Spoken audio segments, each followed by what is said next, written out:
Vilt þú að barnið þitt lesi meira? Viltu aðstoða við það að bæta sína rekstrarfærni? Átt þú inni frístundastyrk hjá þínu sveitarfélagi?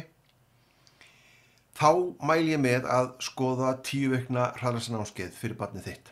Því að á námskeiðinu þá eru þau einfaldlega að fá mjög einfaldar lestraræfingar í hendur sem að þau geta með 15 til 25 mínútna æfingum á hverjum degi náð að festa mun betri lestrarfærni.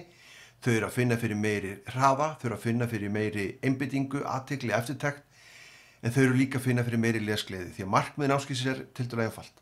Það er bara að fá barnið til að lesa allavega eina bók í mánuði, helst 2 bækur í mánuði og þá er það ekki að lenda í lestrarvandræðum í framhaldi. Á námskeiðunum 10 vikna þá er ég með svonefnda krakkaábyrgð.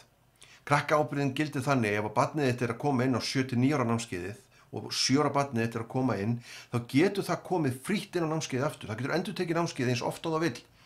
Það til að vera 11 ára gömul, komið inn á 7-9 ára námskeiðin og þú greiðir bara með frístundastyrknum einu sinni og barnið getur komið aftur og aftur og aftur. Ég mæli jafna með að þau séu að koma kannski 4 til 12 mánaða fresti, kannski 2 ára ári eða svo.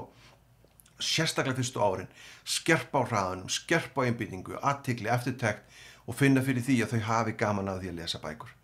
Nú fyrir 10 til 12 ára þá er ég með sérnámskeið líka 10 vikna og þau getur komið, 10 ára barn sem er að koma inn á 10 til 12 ára námskeið, þau getur komið eins og oft þau vilja þar til þeir eru 14 ára gömul. Frítt inn á námskeiðið aftur og aftur, þannig að þú greiðir bara með frístundastyrknum einu sinni og þau eru að koma aftur og aftur inn á námskeiðið. Og síðan er ég með unglinganámskeið fyrir 13 til 16 ára og þá eru þau komin inn á aðeins þyngri námskeið, enda orðnir unglingar, þau þurfa meira, þau þurfa jafnvel námstækni og meiri hjálp við það og þá fá þau æviábyrgð. Þau geta þá, ef þau komin inn á unglinganámskeiðin 13 til 16 ára, þau geta komið þess til 10 ár, þess til 20 ár, þess til 30 ár. Hraðlestrarskólinn búinn að vera starfandi í rúmlega 40 ár. Og hiklaust, ef þú vilt að barnið lesi meira, þjálfi sína lestrarfærni, fara að hafa gaman af því að taka bók sér til gamans, skoðuðu það að nýta frístundastyrkinn í þínu sveitarfélagi og skráðu þau inn á námskeiðin hjá mér. Hlakka til að sjá það.